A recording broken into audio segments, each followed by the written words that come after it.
doon sa serye ng puno at nag-uumapaw, filled and overflowing. No? As a church family, we all need all sorts of gifts and all levels of faith. Magkakaiba po, pero kailangan po natin ng isa't isa. Sabihin mo sa katabi mo, kailangan kita.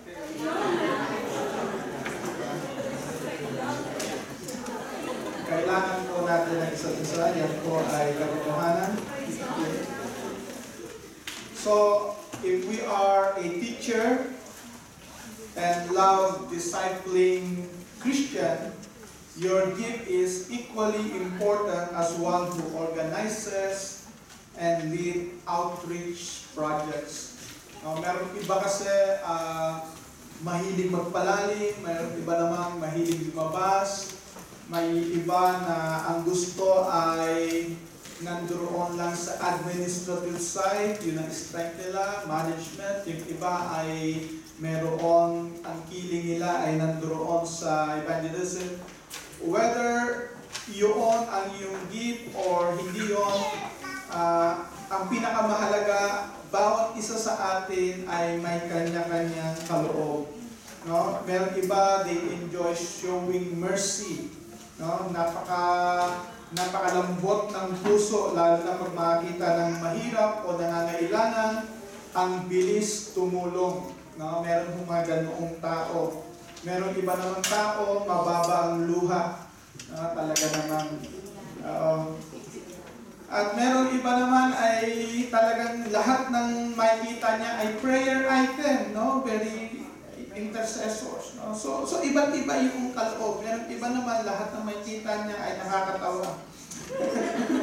so meron ka lang talaga, no? Iba't ibang kaloob. So God has made each person unique and needed in the body of Christ. God made us unique and needed in the body of Christ. Yan po katotohanan. No? So, and then none should view themselves as any more or less. No? Huwag mo daw natin tignan ang ating sarili as more, or huwag din natin titignan ang ating sarili na less. Okay? Important to the church. All of us ay importante at kasama sa katawan. Amen po ba? Huwag mo sabihin na basta kilay ka, ay hindi ka, naku pastor, kilay lang ako sa church. Tignan mo, tanggalin mo ang kilay mo at ano itsura mo. Pero iba pang maganda talaga eh, di ba? Ibig sabihin yon ay lahat po tayo ay importante. Hindi ka man paa na mahilig gumala, mahilig mag-outreach, ano man yung kaloob mo, importante yun, no? No? Yan. Okay. Punta tayo. One body, many members, different function. Tingnan mo natin ha. One body, many members, different function. For us, we have many members in one body, but all the members do not have the same function. So magkakaiba-iba yung ating function. No? Mayroong iba talaga na ang ministry ay kitang-kita. Mayroong iba na tago ang ministry. Pero hindi ibig sabihin yon, hindi ka kailangan at hindi ka importante. Remember, sa katawan natin, nakikita mo ang kamay, hindi mo nakikita ang liver. Pero parehong importante. Amen ba? No, so may mga ministry na hantad, nakalabas, pero may mga ministry din na nakatago. Pero parehong importante. Okay. Ano ba ang gifts? No? Ang gifts came from God. No? Gifts came from God. Having then gifts differing according to the grace that is given to us. So gifts came from God. Kailangan ma-recognize natin na ang Diyos ang nagbigay sa atin ng abilidad makapaglingkod. No? Dahil nga nanggaling sa Kanya yon, wala ho tayong pwedeng ipagmalaki doon. No? We have done nothing. Yun po ay gifts, regalo. At yung regalo na yon ay hindi para i-enjoy natin, kundi iyon ay ipinagkaloob para natin i-share. O ngayong linggo na ito, titingnan natin yung iba't ibang klase ng paglilingkod. Hindi man natin makukuha yung kabuuan, pero titingnan natin yung dalawang klase ng paglilingkod. Okay, pangalawa, gifts are for service. No? Yung gifts ay for service. Gifts are for service. Ministry. No? Yung ministry po ay service. Ang gifts po is meant to glorify God. Pag tayo po ay niregaluhan, binigyan ng kaloob ng Diyos, it is not for us na magpataas, kundi ito ay dahilan para tayo makapaglingkod sa Diyos. Sabi ko nga kanina sa inyo, whether yan ay nakikita, whether yan ay hindi, no, meron kasing mga gifts talaga na hindi siya panglabas. No? So, meron ho yung kung titingnan natin, last week, ang pinag-usapan natin, God-given leaders. So, mostly ang tinatawag nila ron, yung mga ordained minister. No? Yung pinag-aralan natin last week. Ngayon naman, yung bawat isa nakabahagi ng katawan, lahat po tayo ay gifted. Ito po yung priesthood of the believers. Lahat po ng mananampalataya ay mga lingkod ng Diyos. Tayo po ay priest, kingdom of priests. No? Kaharian po tayo ng mga pari o mga saserdote. No? Ang sabi roon, as each one has received a gift, minister it to one another as good stewards of the manifold grace of God. Lahat po tayo ay nakatanggap noon, nung tinatawag na manifold grace of God. Pag sinabi ko doon, manifold, iba't ibang klase. No? At dito ho, pinapakita rin na dahil na iba't ibang klase yung kaloob, bawat isa sa atin, hindi natin po pwedeng i-expect na yung nangyayari sa atin ay mangyari din sa iba. Yan. Okay ba yun? Na hindi tayo ngayon magsusukatan ayon sa ating sarili, kundi ayon sa pinagkaloob ng Diyos. No? Meron kasi ang akala nila ay hindi ka spiritual kasi hindi mo pwedeng, hindi ka bold mag-share ng word. Meron kasi talaga hindi bold, no? Kasi mahiyain, Maria Clara. Meron mga ganong tao, pero meron yan tiyak na kaloob na maaring hindi panlabas. Nakuha po natin? Oo. So, gifts are for service. Gifts are for ministry. So, meron hong dalawang klase ng gifts. No? Ng gifts. Tingnan mo natin.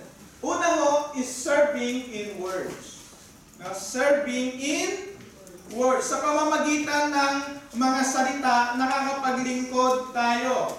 Sabi ron, if anyone speaks, let him speak as the oracles of God. Na para bang ang Diyos ang nagsasalita sa pamamagitan niya. Meron mo kasi talagang mga tao na niregaluhan ng Panginoon ng kakayanan magturo, mangaral, pero hindi ibig sabihin yon mas mataas siya doon sa mga hindi nakatanggap ng ganoong kaloob.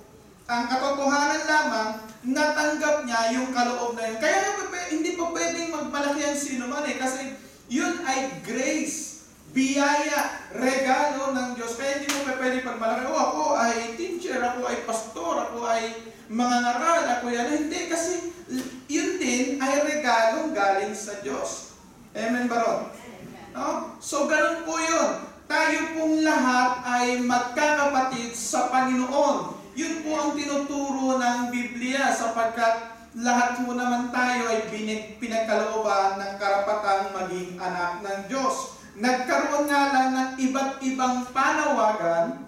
Diba, last week nga pinag-aralan natin, may iba't ibang panawagan. Ang iba tinawag na evangelista, pastor, teacher, iba't ibang panawagan yun. Tapos, doon naman sa hindi tinawag doon sa full-time ministry o tinatawag na ordained ministry, bawat isa naman, meron ding kanya-kanyang kaloob na meron ding iba't ibang function doon sa katawan. At una nga, meron yung sa pamamagitan ng vocal. No? Bakit ba nasabi ko yung vocal? yung sa pamamagitan ng words. No? Words. Yan, words. Okay. Ano yan? Exhort. No? Meron isa, exhort. Ang word ho is to exhort, to encourage. No? He who exhort, yan. No? He who exhort. But sabi roon, he who exhort in exhortation. Okay. Pagka ikaw ang natanggap mong kaloob ay exhortation, mag-exhort ka. Kasi yun yung kaloob mo eh. Hindi hahanapin ng Diyos sa atin yung hindi niya ibinigay. Amen, baro? Ngayon, pagka hindi yan ibinigay sa iyo, huwag mo nang ipilitin. Amen, baro? No? Yan. Dito, ngayon, hindi mo na ngayon susukatin yung kapatiran mo. Kapatid, tanda mo na sa Panginoon, hindi ka pa rin marunong mag-exhort. Minsan may mga ganun pa tayong kasi ikaw pinagkalooban yun, siya hindi. Baka siya naman yung pananalangin, di ba? Mahilig manuhod. Iba't ibang klase kasi nga yung kaloob. No? Ano pa? But exhort one another daily. No? Dito pinapakita naman na bawat isa pa pwedeng mag-exhort. Yung salita mong exhort, ito po yung pinapatibay mo, yung kapatiran mo, at tayo pong lahat ay meron kakayanang magpatibay sa ating mga kapatid. No? Bagamat ang iba talaga ang gift, ay itest gano'ng katibay. Diba? So, gano'ng kahaba yung pasensya mo, sana unti lang yung gano'n, no? Pero mas marami sana yung magpapatibay sa pananampalataya. Kasi life is very difficult, di ba? At times. At napakadaling ma-discourage ang bawat isa. Lahat nga tayo, may mga pinagdaraanan, tapos dumaraan na nga yung kapatid mo, doon sa bagay na yun, magdadagdag ka pa, magdi-discourage ka pa, no, i-exhort mo na lang. Sa totoo lang, once you give exhortation, yung nagbibigay ka ng word of encouragement, ikaw mismo ma-encourage eh. Sa panahon na feel mo pagbaba ka, try to encourage others. Diba?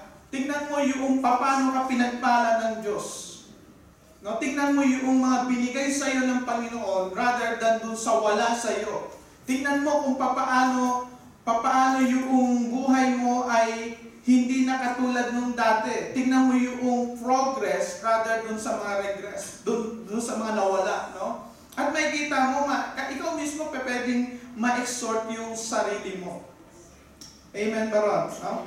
So dahil napaka-importante ho to steer one another and encourage one another. No? So, parang ba sinasabi? Keep on fighting. Laban lang, kapatid. Maaring mahirap ngayon, pero hindi lahat ng panahon ay mananatili yung paghihirap. Hindi habang panahon, bagyo. Yung bagyo dumaraan lang sa buhay. Yung mga words of encouragement, di ba? Hindi, kasi ganyan eh. Ang tagas kasi ng ulo mo eh. Sinabihan ka na. Minsan din, no? Sa totoo lang yung mga tao naman, alam na nila nagkamali sila eh, no? Huwag mo nang idiin. Kung baga sa sugat eh, masakit na nga, didiin mo pa. Diba? Oo. Yan. Okay. Pangalawa, sabi mo, teach. No? Yan ang speak. He who teaches in teaching. Let the word of Christ dwell in you richly in all wisdom and admonishing one another. Sabi sa Colossians chapter 3 verse 16. Pwede po tayong lahat ay magbigay ng katuruan. Yan nga po yung kainaman sa mga small groups o growth groups, discipleship groups. Kasi yung bawat isa natututo sa bawat isa. Amen ba ron? Kasi sa totoo lang naman merong mga pagkakataon na meron kang pinagdaanan. At pagka narinig iyon ng isang tao na sa ngayon ay naroon sa punto na yun, sila ay nagkakaroon ng konting kaliwanagan at encouragement. No? He who teaches in teaching. So meron ho tayong mga kapatiran na meron talagang gift of teaching. So hayaan natin makapagturo. Ang pagtuturo naman ay hindi lahat ginagawa sa classroom or sa congregation. Pag tayo po ay may teaching gift, you could be called sa children ministry, you could be called sa small group, sa Bible study, o kahit po sa tinatawag na casual conversation. Alam niyo po, yung may gift of teaching, mas umaangat yun sa mga casual conversation eh. No? Yung habang nagkikwentuhan, pag ano mo maririnig mo, ay may dating. No? Malalaman mo ngayon na mayroong potensyal at maaaring yun ay mayroong gift of teaching. No? At na-explore pa lalo yun pag tayo po ay na-involve sa is either one-on-one Bible study, small groups, or kahit doon sa mga casual conversation or fellowship with fellow believers. No? So, nakikita po natin yun. So, dalawa ang pamamaraan. No? Tingnan mo naman natin yung pangatlo. Okay. Serving in words. Prophecy. Now, prophecy.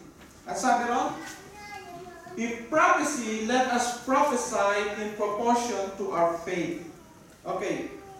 Sabi ron, but he who prophesied speak edification and exhortation and comfort to men. Yung salitang prophesy, minsan ito po ay parang kakaiba sa marami, no? Kasi akala nila, pagka ikaw ay nagpo-propesya, papasukan ka nung kung ano dito, tapos gagawin, ikikot ang mata mo, tapos magsasalita ka na walang kontrol sa sarili mo. Hindi po ganun yun. No? Yung word of prophecy dyan is more on speaking for the word of God. No? Doon sa tamang application ng salita ng Diyos. Yung lagi natin tatandaan, pag spirit-filled ka, you have self-control. Di ba? Isa sa fruit of the Spirit is self-control. No? Hindi nagkikisay ka at nagkakaano ka kung ano, parang nangyari sa iyo, parang sinapian ng hindi ko gano'n, mga kapatid, no? Parang gano'n. So, the Holy Spirit may lead us sometimes to pray, no? For the unsaved person. At pag minsan, yung prophesying minsan ay kahit sa casual conversation, minsan nasasabi mo nasasabi mo yung leading sa iyo ng Holy Spirit, no, is either sa word na nagbibigay ng edification, nagpapatibay, okay, nag-e-exhort, nagpapalakas, at nagpo-comfort. Sa ngayon, makikita mo minsan akala nila ang prophecy ay to prophesy is to judge. Hindi ho. Pagka yung tao judgmental na, hindi ho prophecy yun. Prophecy. Second ay condemn. No? Tignan natin yung gift is to exhort, not to condemn. Amen ba ron? Yung gift is to give comfort, not to castigate. Ay, kinakastigo mo. Ikaw kasi ganyan. Hindi yung prophecy yun. No? Yung serving in words, kaya nga kailangan malinaw sa atin na yun ay paglilingkod. Ayan. Paglilingkod sa pamamagitan ng ating salita. At meron kayong, alam ko meron kayong mga tao na minsan nakasalahula. Salahula.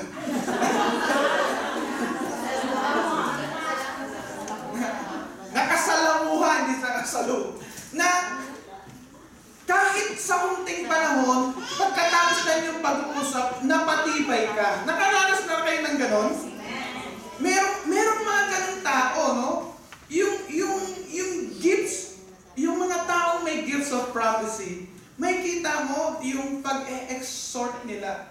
At paggamit nila ng Word of God, akmang-akma. Yun. Hindi yung, alam ko kung sino yung magiging boyfriend mo. Manghuhula mo yun. Hindi yun gift of prophecy. Baka katulad yun ni, sino ba yun? Si Madam Auring, no? Hindi mo gano'n. Akala kasi, minsan kasi pagka prophecy siya parang parang Madam Auring, mga mayroong tali sa ulo, nagbabaraha. Hindi po yun, no? Ito po yung pagmiministeryo ng salita ng Diyos ayon sa kapanahunan. Yung salita ng Diyos na akma sa iyong kalalagayan. Amen ba ro? At mayroong mga pagkakataon, may mamimit kayong mga tao, o kahit doon sa small groups, na sasabihin mo, uy, tinamahan ako rin kapatid ah. Salamat na sabi mo yun. Nakaranas naman kayo ng gano'n? Yes. No? Yun po yung mga experiences na gano'n. No? Na kaya nga mo natin hinahayaan na ma-develop yun. No? Amen ba ron? Hindi yung, kasi, pastor, ano pa? Gusto ko kasi malaman yung sino magiging boyfriend ko. Mamulay na hanap ninyo. Mamulay na hanap ninyo. Okay. But he who prophesies speak what? Edification, exhortation, and comfort. But he who prophesies edifies the church. Ano raw? He who prophesies edifies the church. Yun yung sukatan eh. No? Yun yung sukatan. Pag kami pumasok na nagsabi ng prophecy at hindi na-edify yung church, mas malamang false prophet yun. Kasi yung prophecy is given to edify the church. Amen? No? Hindi yung para bang yung, alam mo, propeta ako ng college. Alam niyo, meron mga tao na ang claim nila sila apostle, prophet, and evangelist. Ilalagay pa nila, apostle, letter A. Prophet, di ba? Letter E, evangelist. Pero pagkatinig mo sa malayo, may mababasa mo, APE.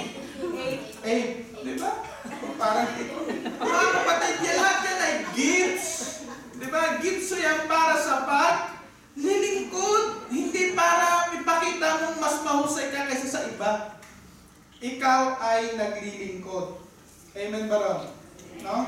Malay ko, baka meron ditong mga gifts na gano'n. Okay. Pangalawang grupo is service in actions. No? Ito yung maraming actions. Yan. Actually, magkaling-kaling tayo dito no? Action group. Sabi ron, if anyone ministers, let him do it as with the ability which God supplies. Sino ang nagsusupply ng ability? Si God. Yan. Malinaw po ang Biblia, no? That in all things, God may be glorified through Jesus Christ. Sino raw yung mag-glorify pag tayo nagmi-minister? Si God. No? Pag ang tao ay nakatungo sa kanyang ministry, mas malamang hindi sa Diyos. Kasi pag naitataas yung tao, let us always remember na yung manifestation ng gifts ay hindi para sa ating personal consumption, kundi para sa paglilingkod sa iba at para maitaas ang Diyos. Di ba? Yan. To whom belong the glory and the dominion forever and ever. Kanino raw yung glory, kanino yung dominion? Kay Jesus Christ. At ang matataas, si God. Anything ng paglilingkod, ang Diyos ang maitataas. No? Kahit yan ay pag-aayos ng silya, no? Paglilinis, nag-glorify si God. Yun ang pinaka-end result ang Diyos na glorify. Okay. Ano yung unang-una? Yung gifts of compassion, no? Mercy gifts. He will show mercy with cheerfulness. Pag ikaw ay merong gifts of mercy, alam niyo po maraming tao na merong gifts of mercy. Mas madalas sila, mas mababa ang luha. Makita sila yung mga tao na kikilos muna bago magsalita. At dito makikita natin doon sa manifestation of gifts, hindi pinagtatalunan yung gifts ng nagsasalita at gifts na gumagawa. Iba't iba yung gawa, iba't iba yung kaloob. Merong nauuna ang salita dahil yun ang kanilang gifts. Merong iba naman mga tao, mauuna muna yung gawa pagtulong sa kapwa. Amen. No? So makikita ko natin yan. Alam niyo ho, yung mercy ministry, napakalaking tulong yan, lalo na sa pagpasok mo sa mga area na kung saan minsan ang tigas-tigas ng lupa, magtanim ng Word of God. No? At nag-uumpisa yun sa mercy talaga. Meron kaming area noon na pinuntahan, ang sabi nila, meron doong, yung pinuntahan namin yun, kumatok pa kami doon sa bahay ng isang pastor, na doon mismo nakatira at sabi niya, Pastor, napakahirap mag-share dito. Kasi lahat sila ay karamihan dito, member ng incorporated. Talagang siya mismo nandoon nakatira. Kami naman, syempre, gano'n nagpe-pray. Nag-undoy. Kaya, di taas ng tubig. Nauna kami ngayon doon sa area. Naunahan namin yung barangay pati incorporated. Nauna kami ron, kami pa. Tapos, yun, no? Yung pagtulong doon sa Hanggang ngayon, yung may mga pamilya doon nawin. At sabi nga nila, mahirap pasukin yun eh. Pero, mahirap siyang pasukin pagka nag-umpisa ka ng words. Pag nag-umpisa ka ng film showing, pero pagka merong mga pagkakataon na yung mercy muna, yung tulong, kasi doon nakikita nila, itong mga tao ito, they care for us.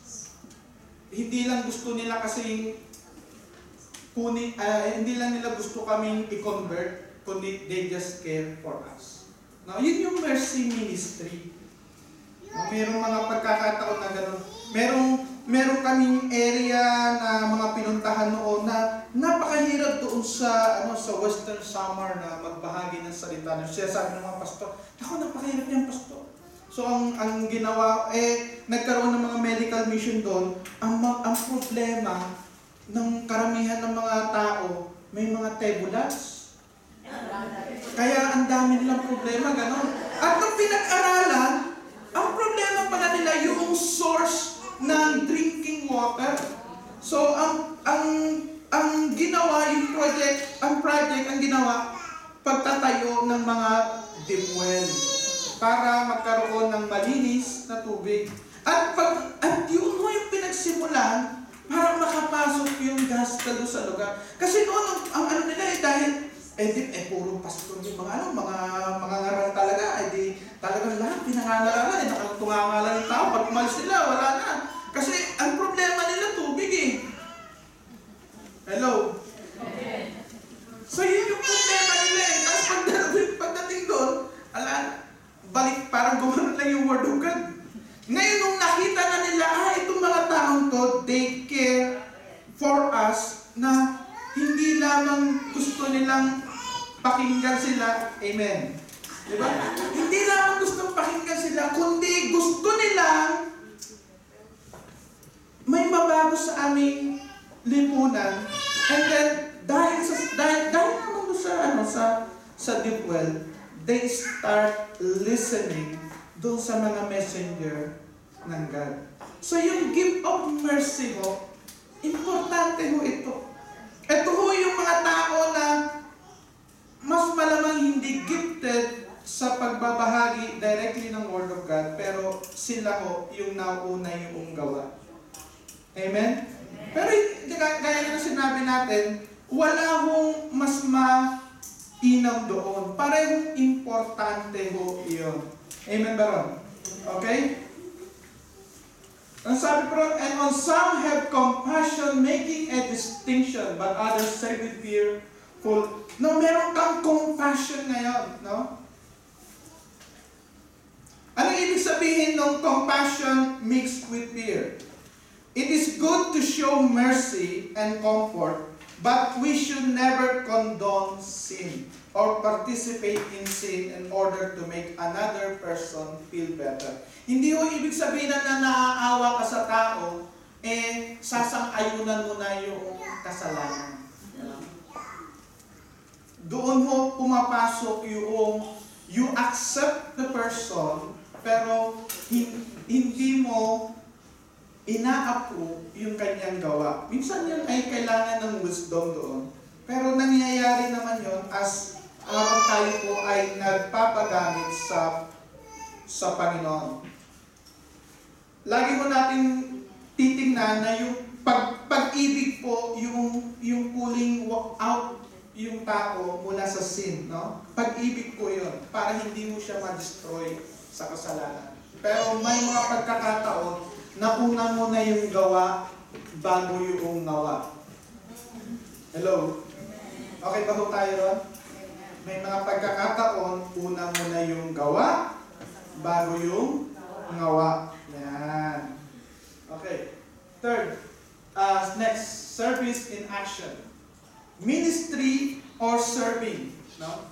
Ito po yung manifold na service, yung iba't ibang klase ng paglilingkod. Ito po yung, ang konotasyon po dahil yung paglilingkod na ginagamit mo yung lakas, ginagamit mo yung talento mo, ginagamit mo yung husay mo, di ba? Iba't ibang klaseng talento, iba't ibang klaseng husay, iba't ibang gamit ng lakas. Yan. Mamaya, makikita natin yung mga liquid boys, di ba? Gamit-gamit nila yung lakas. Yun is part ng ministry, no? Service in action. No? Sabi noon, and whatever you do, do it heartily as to the Lord and not to men, knowing that from the Lord you will receive the reward of the inheritance. Yung serving po is whatever you do. Yan. Whether yan ay pagluluto, whether yan ay paglilinis, whether yan ay paggawa ng PowerPoint, whether yan ay pag-aayos ng sound, whatever you do, no? Do it heartily as to the Lord. So as Christian, all of us are being called to serve. Tayo pong lahat ay tinawag para maglingkod. Lagi natin tatandaan, Jesus came to serve, not to be served. At kung ang master natin came to serve, therefore tayo rin po ay dumating para maglingkod. Amen ba ron? No? Bagamat meron talaga ng tao na gifted talaga sa service. Kaninang umaga, kung mapupunta kayo ng umaga rito, makikita ninyo yung si Obi. Yan, si Obi. Talagang meron siyang gift of service. No? Siya yung minsan nauuna, pag maaga ako dati pupunta maaga rito, maaga yung pupunta, tapos late din siya magano, siya nagliligpit. So makikita mo yung mama na to, merong gift of service, no? Yan. So service in action. Okay. Second is giving. He who gives with liberality, no? Dito ho makikita mo natin minsan merong tao na merong gifts of mercy. At yung merong gifts of mercy, ang kailangan niyang kapartner yung merong gifts of giving. Amen. Merong mga tao talaga na merong binigyan ng Panginoon ng malaking puso sa pagkakaloob.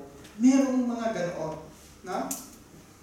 Pero hindi mo ibig sabihin na ang giving lagi ay money. Not all giving has to be money. Okay? Merong mga klase na extravagant generosity. Minsan nga, even yung hospitality lang, ino-open mo yung bahay mo, ino-open mo yung tahanan mo para doon yung makapag-fellowship yung mga kapatiran, no? That is part of giving also. Pagiging generous mo. Hindi lamang finances kasi yun eh. No, yung time mo, yung property mo, magamit. Lahat po yun ay part ng giving with liberality. Okay ba yun? No? Yan. Meron naman, leading. He who leads with diligence. Meron talagang mga tao na magaling mamuno. Di ba? Meron mga tao magaling mamuno eh. Minsan nga, magaling na talagang mamuno eh. Pero pag nandoon na, hindi na, kailangan mo ng, meron mga tao na napakahusay magsimula. Yan. Hindi, sinasabi ko magsimula, hindi magtapos. Meron kasi magaling magsimula, hindi magaling magtapos. Pero meron silang mga gift, meron mga tao na meron gift of leadership. Sabi roon, ito ho yung pamantayan natin ng Panginoon doon, no? Okay. Ang sabi roon sa, basahin ko po, no? Matthew 20 verse 26. But whoever desires to become great among you, that means leader, let him be your servant. Ang pinapakita ho ng klase ng leadership sa Matthew 20:26 yung tinatawag na servant leadership. Leaders are needed to provide direction and organization sa anumang grupo, no? Yung leaders ho ay nariyaan for direction, second for organization. Kailangan din ho yung gifts of leaders. Kasi kung lahat yan ay puro mercy ministry, laging puro awa, mas nakakaawa naman ito, nakakaawa. Naku, baka maging kayo naman ang maging kawawa. Kasi yung mga leaders, sasabihin, teka muna, ano ba yan? Ayan, nag-o-organize. Ilang taong kailangan natin? Sino yan? Ano ba yung mga, yan yung mga leaders, no? Tatanungin niya. Kasi may gifts of measure, puro awa yan eh. Puro awa yan, di ba? Pero yung merong gifts of leadership, sila naman yung mag-o-organize. Kailan ba tayo gagawa? Ano ba yung mga kailangan natin? Ano ba ipamimigay natin doon? Baka nagbigay kayo ng puro winter clothes, tapos mainit yung lugar, di ba? Yung may gifts of leadership, sila naman yung mag-organize. Amen ba? Nakuha ninyo? Iba't ibang klase ng regalo ng Diyos. Pero lahat yun, kinakailangan para mabuo yung gawain. No? Ngayon, titinan mo natin. Ito ho yung manifesto ho natin. No? Okay, Romans 12, 9-16. Let love be without hypocrisy. Abhor what is evil, cling to what is good. Be kindly affectionate to one another with brotherly love, in honor giving preference to one another. Ano raw? Pag tayo raw po ay naglilingkod, giving preference to one another. Hindi daw nag-uunahan. Yan. Hindi nag-uunahan. Ang sabi doon sa verse 11, serving the Lord, fervent in spirit, serving the Lord. Rejoicing in hope, patient in tribulation, continuing steadfastly in prayer. At sabi ron sa verse 16, basahin natin yung verse 16. Be of the same mind toward one another. Do not set your mind on high things, but associate with the humble. Do not be wise in your own opinion. Kasi ho, pag dumating na yung bawat isa, dahil may kanya-kanyang strength, pwede kasing magsapawan. Pero pagka nasa isip natin, tayo ay mayroong isang pag-iisip na ginagawa natin to, una to glorify God, and then second, to serve our fellow men. Ngayon, kung naroon na, magkakaroon ngayon ng preference at titingnan natin bakit may mga punto yung bawat isa. No? Bakit ho? Kasi nga may kanya-kanyang regalo, may kanya-kanyang strength. Diba? Halimbawa, yung mga mayroong gift ng praise and worship, diba? Ang sukatan lagi nila yun sa praise and worship, yung sukat ng praise and worship, diba? Ngayon, yung mayroong gift naman sa word, ang sukatan nila yung word of God, gano'ng kataas. Eh yung may gift of prayer, dapat gano'ng kahaba yung pananalangin. Hindi ho yun eh, no? Yung makikita ho natin doon, yung pagbabalanse ng lahat, dahil lahat kailangan. Amen ba ron? So yun po yun, no? Serving God is serving others.